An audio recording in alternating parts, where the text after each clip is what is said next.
Assalamualaikum warahmatullahi wabarakatuh. Saya Adinda Nusakina, perwakilan dari kelompok P5 Wirausaha, ingin mewawancarai tentang mie sagu di rumah Bu Ana. A few moments later.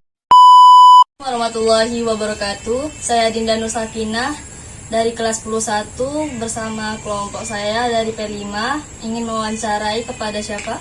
Ibu Diana. Kepada Ibu Diana, saya ingin bertanya, bagaimana proses dalam pengolahan sagu yang dilakukan di sini? Dari awal pengolahan atau gimana? Iya. Dari awal pengolahan itu bahan bakunya yang pertama ada tepung sagu dari pohon rumbia. Iya.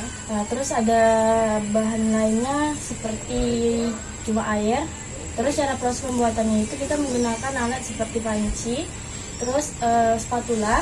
Setelah itu ada kayu untuk menjemurkan mie yang sudah diproses tadi. Untuk proses pembuatannya, yang pertama kita rebus airnya sampai mendidih. Setelah itu, pertama sebelum mendidihkan air, kita menyiapkan adonan tepung. Tepung tadi udah dicampur dengan air.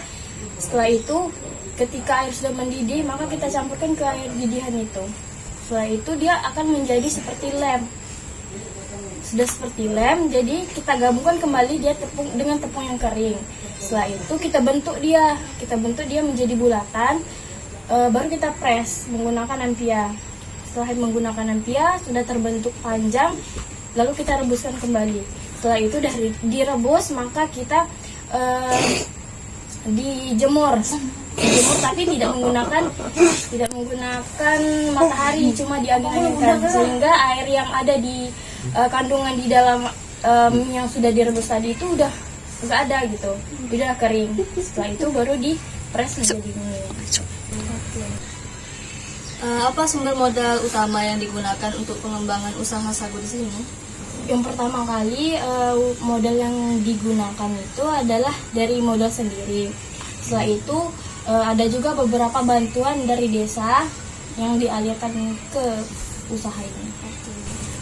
Apa motivasi utama Anda dalam memulai usaha berbasis sagu? Ya pertama kan memang usaha ini kan milik keturunan gitu, orang tua gitu kan. Jadi sayang kalau kita nggak mengembangkannya. Lagipun kan di Panjang ini kan udah terkenal bahwa disebut dengan kota sagu. Jadi anak-anak bangsa atau anak-anak di Meranti ini sayang lah kalau kita nggak mengembangkan atau mengolah sesuatu yang memang ada di negeri kita gitu, yang dia ada di Panjang ini. Apa yang dibutuhkan untuk bekerja di industri sagu?